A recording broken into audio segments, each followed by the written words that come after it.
Hi guys, welcome to my vlog. Ngayon naman ay movie review tayo ng paborito kong palabas na The Day of the Jackal.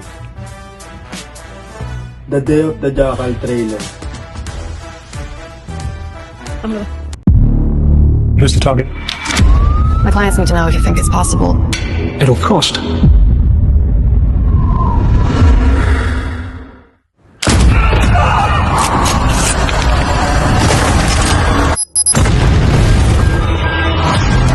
Police all over Europe are looking for him.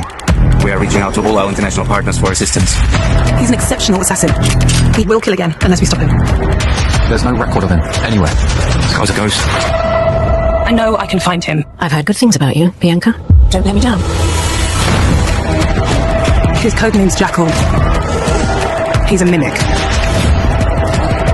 Oh my god! Somebody's having the Jackal for another kill. What do you do? If I told you the truth, then I'll lose you. This is a wild goose chase and it's not helping our department's reputation. Are you saying we should just walk away? That's not the job I signed up for.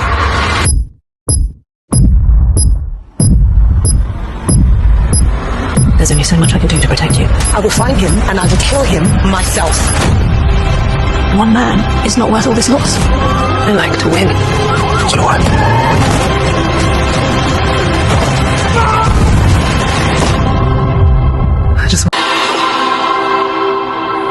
I just want to know who you are.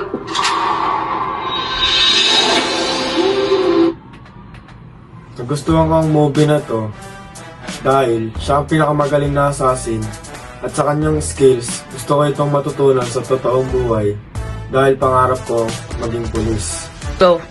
Dahil sa kanyang kagalingan humawak ng baril, gusto ko itong i-apply sa akin balang araw pag ako ay naging pulis. Ang nakuha kong aral sa palabas na ito ay ang pagiging snappy, halisto, at huwag magtitiwala sa kahit na sino man na pwede kong i-apply. na pwede kong i-apply sa totoong buhay.